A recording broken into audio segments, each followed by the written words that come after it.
የአቅምና የአቋም ግማሩ ግን መፍጠር አስቸጋሪ ሆኖ ለሚታየን ዜጎች የዛሬው መድረክ በቂ አስተማሪ ይመስላል።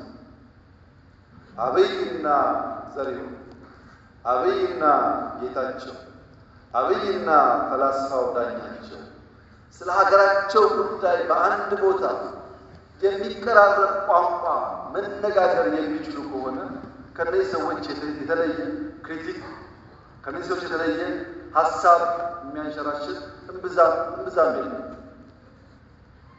ዳኛቸው ማለት እድሜ ልኩን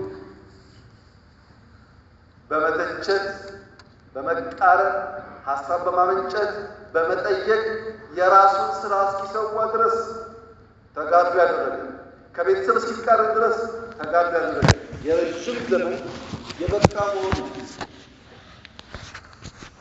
ዘሪሁን ቅድም እንደገለጸው ሳይሆን በኢህአዴግ በመጀመሪያው ወራት ከዩኒቨርሲቲው ከተባሉ ምሁራን መካከል አንዱ ነው። በዚሁ ስራው ኢህአዴግ ውስጥም ደጋፊ ተቺ ነበር፣ በእኛ ጊዜ ተቺ ነበር። ለመተቸት ሀሳብ ለመመዘር ችግር ያለባቸው ሰዎች አሉ። የጌታቸው መናገር አያስፈልግም።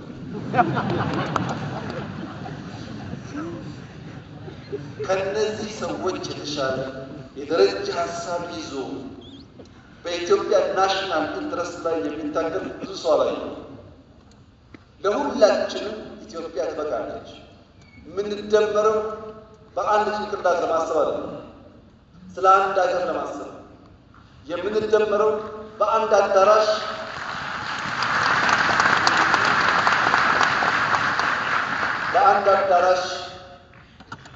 ተወያይተን በዚያው አዳራሽ ሀሳብ ለመቋጨት ብቻ አይደለም። ከአዳራሽ ውጪ የሚንሸራሸሩ ሀሳቦች ካሉ ለማድመጥ ዝግጁ በመሆን ጭምር ነው። የተከበራችሁ ታዳሚያን፣ በኢትዮጵያ ታሪክ እንደዚህ ዘመን ሁሉም ሰው ተናጋሪና ተንታኝ የሆነበት ዘመን አልነበረም። አንዳንዴ ለቀደሙት መንግስታት ሳስብ እንደ ዛሬ ፌስቡክ፣ እንደ ዛሬ ዩቱብ፣ እንደ ዛሬ ዝም ብሎ መናገር ቢቻል ኖሮ ምን ያደርጉ ነበር እያሉ እፈራለሁ። ምክንያቱም 97 ዓመተ ምህረት እነ ፕሮፌሰር ብርሃኑ ነጋ እና ሌሎች ታዋቂ የኢትዮጵያ ፖለቲከኞች አዲስ አበባን በሚያምሱበት ዘመን አንድ ቲቪ ብቻ ነበር፣ ኢቲቪ የሚባል። ፋና እንኳን ቲቪ አልነበረም፣ ኢሳት አልነበረም። በአንድ ቲቪ ያን ያክል ከታመስንና ያን ያክል ከሞትን እንደ ዛሬ በመቶዎች የሚቆጠሩ ቲቪዎች ባሉበት ጊዜ ውስጥ ያ ትኩሳት ቢኖር መንግስታት ሾክ አብዘርቨር ኖሯቸው በትዕግስት ለማድመጥና ለማለፍ ካልቻሉ ኢትዮጵያ ውስጥ ምን ሊፈጠር እንደሚችል ሁላችሁ ማሰብ አይሳናችሁ። ሾክ አብዘርቨሩ በርከት ያሉ ሾኮችን የሚሸከምበት ዋናው ምክንያት የሚያጓጓ ራዕይ ስላለ፣ እልህ፣ ወኔ፣ ቁጣ ጠፍቶ ሳይሆን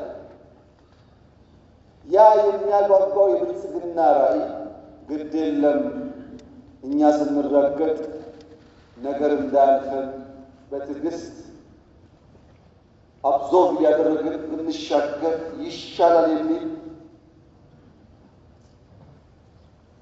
ምርጫ ስለወሰደ ፕሮፌሰር ብርሃኑ ነጋ፣ አቶ ጌታቸው ረዳ፣ አቶ መላኩ አለበን እና ሌሎች ባለስልጣናት በጋራ ሆነው የኢትዮጵያ መንግስት ይመሩ ከሆነ የኢትዮጵያ መንግስትን ሀሳብ እና ብቃት ካላቸው ለመቀበል ዝግጁ ከሆነ ቢያንስ በመጽሐፍና በንግግር እንጨቃጨቅ ይሆናል እንጂ የሚያደባድብ የሚያጋድል ምክንያት የለም ማለት ነው።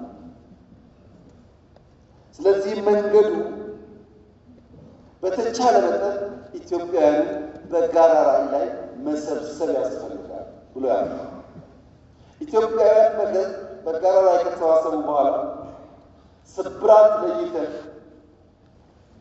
መፍትሄ ማበጀት ደግሞ ያስፈልጋል።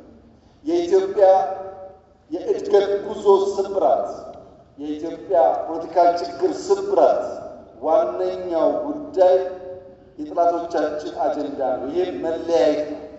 ዘር፣ ሃይማኖት፣ ጾታ፣ ሰፈር፣ መንደር የተባለ መለየት ነው። ለዚህ መፈወሻው ላይ ደግሞ መደመር ብቻ ነው።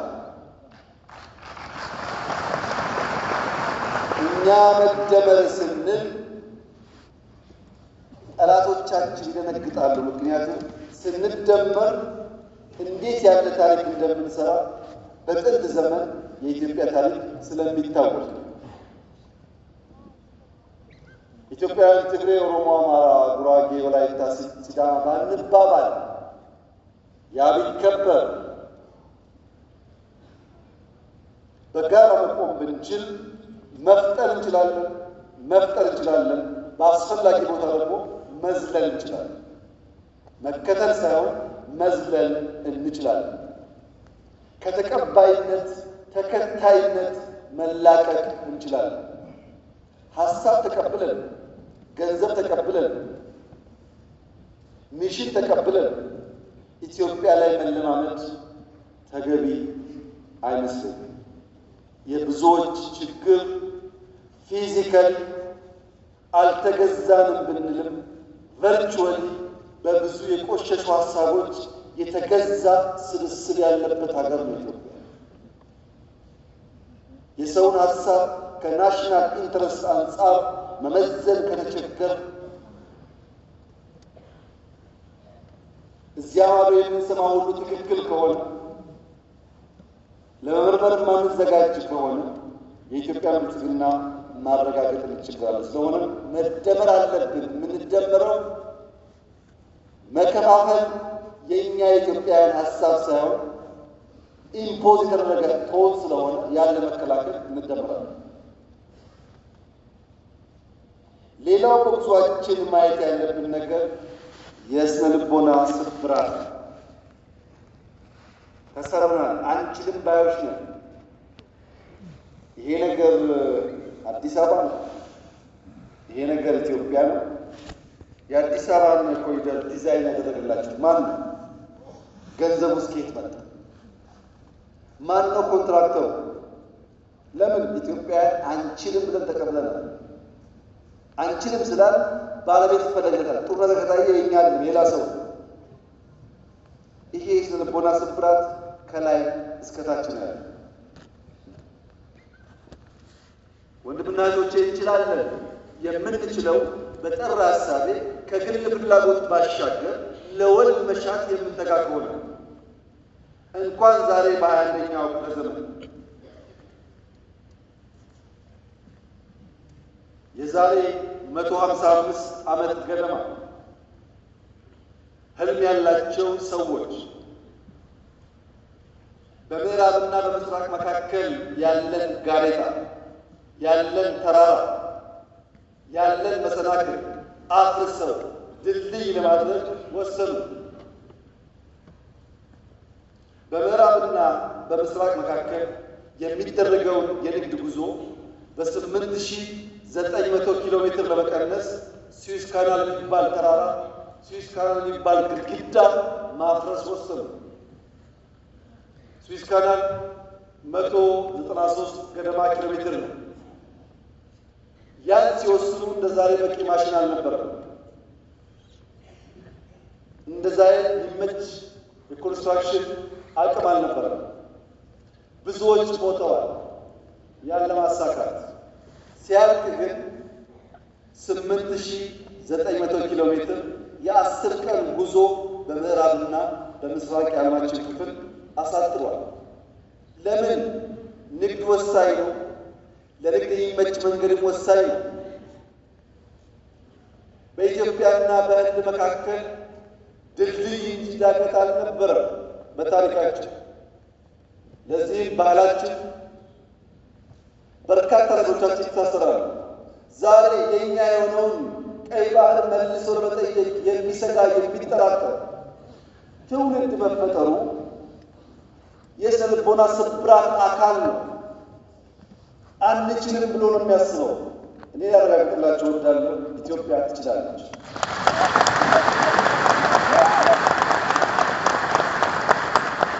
የዛሬ 155 ዓመት ስዊስ ካናል በጀግኖች ልጆቻቸው መስዋዕትነት ያሳኩ ሰዎች ዛሬ እፎይ ብለው በዓመት በትንሹ $10 ቢሊዮን ላፍ ያደርጋል።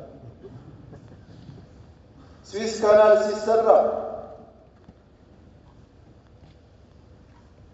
እዚህ ኢትዮጵያ ውስጥ ወይም ደቡብ አፍሪካ ወይም ናይጄሪያ የሞቱ ሰዎች ነበሩ።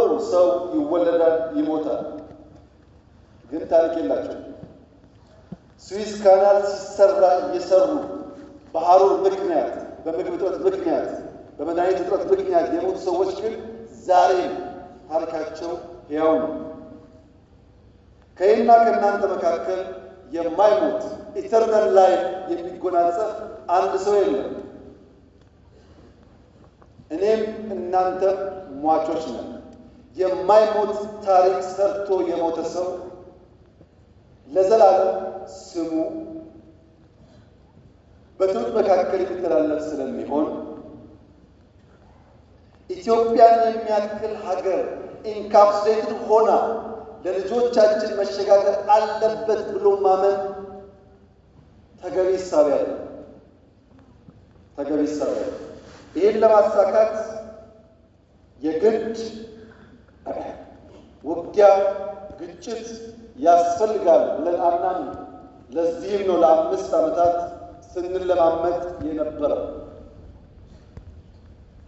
አሁንም በሰላም በዓለም ሕግ መሰረት ኢትዮጵያን ከዘጋት በርና ድሃ ካስባላት መጠሪያዋ መገላገል አለባት ብለን ስለምናምን በየትኛውም መድረክ ከኢትዮጵያ ጋር በሰላማዊ መንገድ ለመነጋገር የሚፈቅድ አካል ካለ እጃችን ከምን ጊዜውም በላይ የተዘረጋ። ነገር ግን ኢትዮጵያ የጂኦግራፊ እስረኛ ሆኖ ለዘላለም ትኖራለች ብሎ የሚያስብ ኢትዮጵያዊ ካለ እርሱ የሞተ ነው። ሰላም ታስቀድማለች፣ ድህነትን ትፋለማለች፣ መውጫ መግቢያ በሯን ታበጃለች። ይህ አይቀሬ ጉዳይ መሆኑን ተገንዝበው ወንድም እህቶቻችን በፈጠነ ጊዜ ለድርድር ራሳቸውን ዝግጁ እንዲያደርጉ ማድረግ ነው። ይህ መንገድ የአቅምና የአቋም ድማሮ ስለሚያመጣ የአቅምና የአቋም ድማሮ ሲፈጠር ደግሞ ቅድም ወንድሜ ጌታቸው ከአዲስ አበባ ወጣ ይበል ያለው የኔ ህልም ደግሞ እሱ አይደለም። የኔ ህልም ፓርላማው ለምስራቅ አፍሪካ ወንድሞቻችን ይሄን ያክል ቢሊዮን ይበቃል፣ ይሄን ያክል አይበቃም ብሎ በጀት ላይ መከራከር የሚጀምርበትን ጊዜ ማየት ፈልጋለሁ። ኢትዮጵያ ማገዝ አለባት። ልክ ሌሎች እኛን ለማገዝ ተከራክረው እንደሚወስኑት እኛም ወንድሞቻችንን ለማገዝ በግልጽ ሕግና ስርዓት ተከትለን ተወያይተን ገንዘብ አሎኬት አድርገን ወንድሞቻችን የምናገዝ መሆን አለብን። ያ እንዲሆን ደግሞ አራተኛው ማ ያስፈልጋል። መንግስት ማለት በዓለም ላይ ከተፈጠሩ ነገሮች ሁሉ የሚበልጠው ትልቁ ፈጠራ ማለት ነው። ኒውክሌር ሳይንስ አይደለም፣ ስፔስ ሳይንስ አይደለም፣ አርቲፊሻል ኢንተለጀንስ አይደለም። ትልቁ ፈጠራ መንግስትን መፍጠር። አልበርት አንስታይን ኢዝ ኢኳል ቱ ኤምሲ ስኩዌር ያለውን ቀመር መንግስት አልቦ በሆነ ሁኔታ ውስጥ ቢቀምረው ታቅፎት ይቀር ነበር። ያን ፈጠራ ያን ህልም እውን ያደረገው መንግስት ነው። ማንኛውም ፈጠራ መንግስት ባልጠነከረበት ሁኔታ ይመክናል። ይህ መንግስት ከፈጠራው ሁሉ ለየት የሚያደርገው ምንድን ያላችሁ እንደሆነ የአፈጣጠር መነሾ ተፈጥሯዊ ስለሆነ ቤተሰብ ከሚባል እጅግ መሰረታዊ ተቋም አድጎ በርከት ያሉ ማህበረሰቦችን የሚያቀፍ የተገለጠ ራዕይ ያለው ሃይራርኪ ያለው የጋራ ህልም ያለው ለጋራ ኮዝ በጋራ የሚሰራ ተቋም የሰው ልጅ መፍጠር በመቻሉ ነው ሰርቫይቭ ማድረግ የቻለው እንጂ ግማሹ የዓለም ዜጋ የአውሬ ራት ሆኖ ሊቀር ይችል ነበር። መንግስት ወሳኝ የሚሆንበት ዋናው ምክንያት ዛሬ ላይ ቆሞ ነገን መስራት በመቻል ነው። ያለነው ዛሬ ነው። የምናወራው ስለ መውጫ መግቢያ በራችን ነው። ያ መውጫ በር ሲሳካ እዚህ ካለነው ግማሻችን ላንኖር እንችላለን። ነገር ግን ልጆቻችን በተዘጋ ሀገር ውስጥ የሚኖሩ ድሃና ለማኞች ሳይሆኑ የታሪክ ሰሪዎች ሆነው ልማታቸውን አፋጥነው ወንድም ህዝቦች የሚደግፉ ይሆናል። ነገን ዛሬ ላይ ማየት መስራት ለሚለው ቀለል ባለ መንገድ ለመገንዘብ ኢትዮጵያውያን የአፍሪካ እግር ኳስ ጨዋታ በመጣ ቁጥር ያዝናሉ፣ ይተክዛሉ፣ ይተቻሉ። ለምን? የኢትዮጵያ ብሔራዊ ቡድን በእንደዚያ ባለው መድረክ ልክ እንደ ሩጫው ስመጥር ስራ ሲሰራ ስለማያዩ ዛሬ በእርግጠኝነት ነግራችሁ የዛሬ 10 ዓመት ይበዛ የዛሬ 10 ዓመት የኢትዮጵያ ብሔራዊ ቡድን በአፍሪካ ውስጥ አስደናቂ ስራ ሰርቶ እኛም እንደሌሎቹ የምንተክዝ ሳንሆን በአፍሪካ መድረክ በዓለም መድረክ በልጆቻችን የተካነ ብቃት የምንኮራበት ጊዜ ይመጣል። ይሄ ምኞት አይደለም፣ በስራ የተገለጠ ነው። አዲስ አበባ ላይ ከ100 በላይ ጥቃቅን ስታዲየሞች ገንብተናል። በየሰፈሩ እንደምታዩት። ለምን? እሱን ሳትሰራ ቴሌቪዥን እያየ ብትቆጭ ከቁጭት ባሻገር ውጤት ይታያል። ፋውንዴሽኑን ብትሰራ ግን ነገ ለውጥ ይመጣል። ለዚህ ነው መንግስት ዛሬ ላይ ሆኖ ነገን የሚተልመው። የዛሬ 3 ዓመት ባይደርስልኝ 5፣ 6፣ 7፣ 10 ዓመት ላይ ኢትዮጵያ ጠንካራ ቲም እንዲኖራት ዛሬ ኢንቨስት ማድረግ አለብኝ ብሎ መንግስት ይሰራል። ይህ አንዱ ማሳያ ነው። ሁለተኛው ማሳያ የትምህርት ጥራት።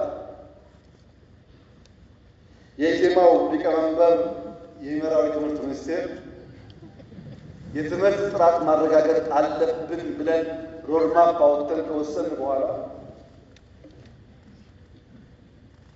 በመጀመሪያው ዓመት በሁለተኛው ዓመት የነበረውን ጩኸት ታውቃላችሁ።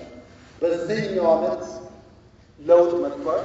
በሚቀጥሉት 2-3 ዓመታት የምንፈልግበት ስንደርስ 15% ገደማ በየትኛው የትምህርት ገበታ ሊወዳደሩ የሚችሉ ብቃት ያላቸው ኢትዮጵያውያን ከፈጠር ቅድም ያለውን ብልጽግና በምኞት ብቻ ሳይሆን በግልጽ መንገድ እንከውነዋለን ማለት ነው። በቅርቡ ኢትዮጵያ የኒውክሌር ፕላንት ስራ ጀምራለሁ ብላ ማወጇ ይታወቃል። አንዳንዶች ከኢነርጂ ጋር ብቻ አገናኝተው አይተውታል።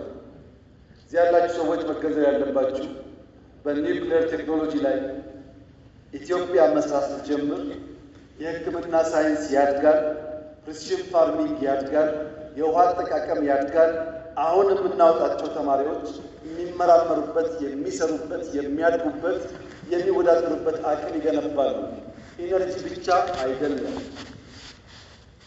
ራሽያ የዛሬ 80 ዓመት ያሳካችውን የኒውክሌር ኢነርጂ ኢትዮጵያ ዛሬ መከወን ፈልጋለሁ ስትል የሚጠራጠር ኢትዮጵያዊ እውን አለ ብሎ መውሰድ ይቻላል? የሚንቀሳቀስ ሮቦት ካልሆነ በቀር ህሊና ያለው ሰው የዛሬ 80 ዓመት የተሞከረና የተሳካ ነገር ዛሬ መጀመር እንዴት ይፈቀዳል?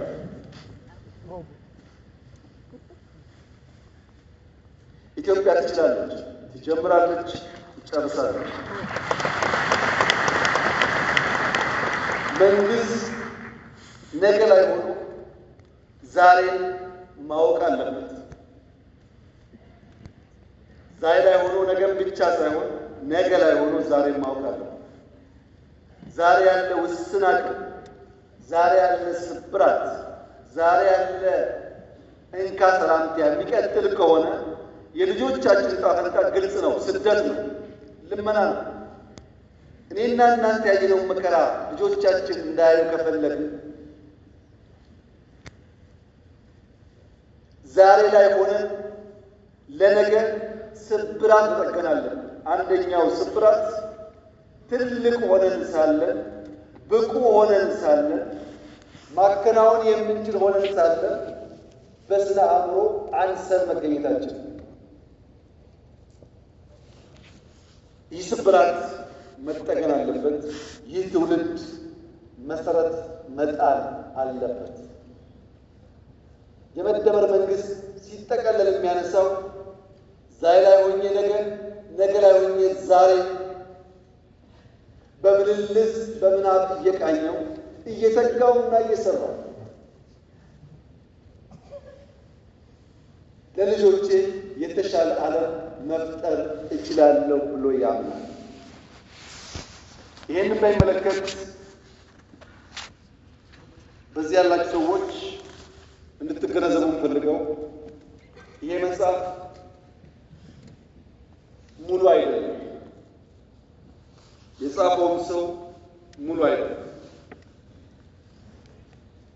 ሐሳብ ያላችሁ ሰዎች ያላችሁ እንደሆነ ይሄንን የሚቃረን ሐሳብ ጽፋችሁ ብታቀርቡልን ለማንበብ ብቻ ሳይሆን ለመማር ብቻ ሳይሆን የእናንተ ይቃር ለመመስከር ጭምር ዝግጁ መሆናችንን ከወዲሁ ለመግለጽ ፈልጋለሁ።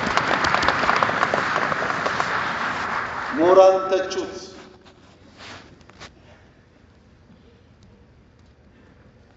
በተቃረነ መንገድ ሐሳብ ማፍለቅ የሚችሉ ሰዎች አፍልቁ። ነገር ግን ሐሳብ አልቦ በሆነ መንገድ እንዴትና መቼ ተጻፈ ብላችሁ የምትቸገሩ ሰዎች ቢያንስ ያልነውን እንደምንፈጽም፣ የጀመርነውን እንደምንጨርስ፣ የምንናገረውን እንደምንጽፍ፣ የምንጽፈው እንደምንኖር ኢትዮጵያውያን ስለሚገነዘቡ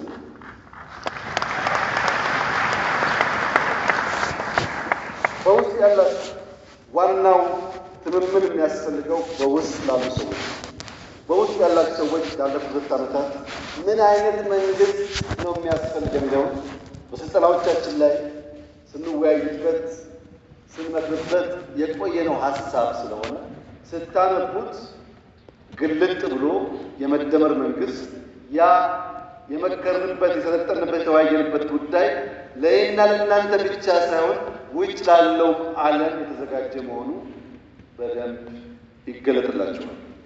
ቅድም ዘሪሁን ያነሳው የመጨረሻው ጽሑፍ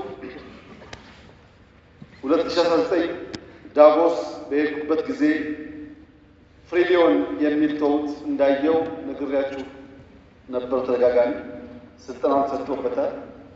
ያን በሚመለከት ጅማሮ ስራዎች አሉ። ምናልባት የመጨረሻው የመደመር መጽሐፍ ሊሆን ይችላል።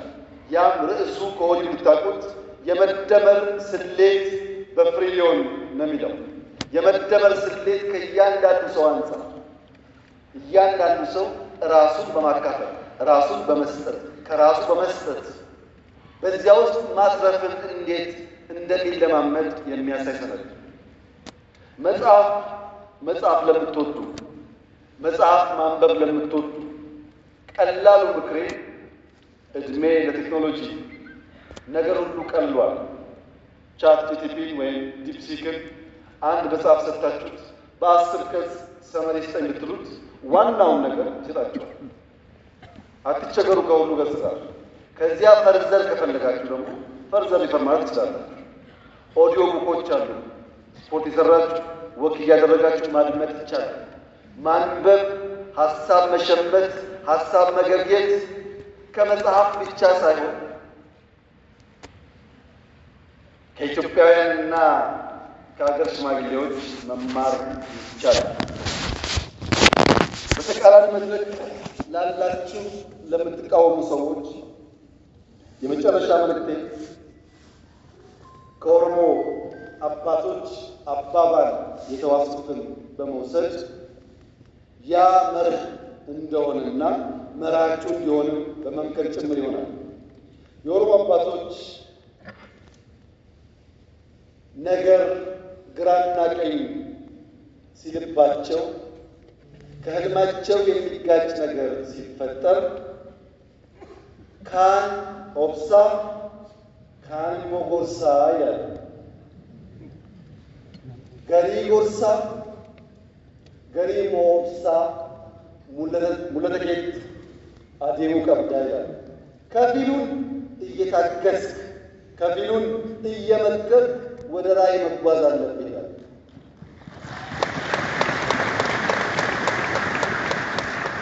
ካን ጎርሳ ካን ኦብሳ ለኔም ለእናንተም ይሰራል። ህልም ካላችሁ ወደ ህልማችሁ መዘርጋት የምትፈልጉ ከሆነ ካን ኦብሳ ካን ጎርሳ ጉዞ ግን ወደፊት መሆን አለበት። እጅግ አድርጌ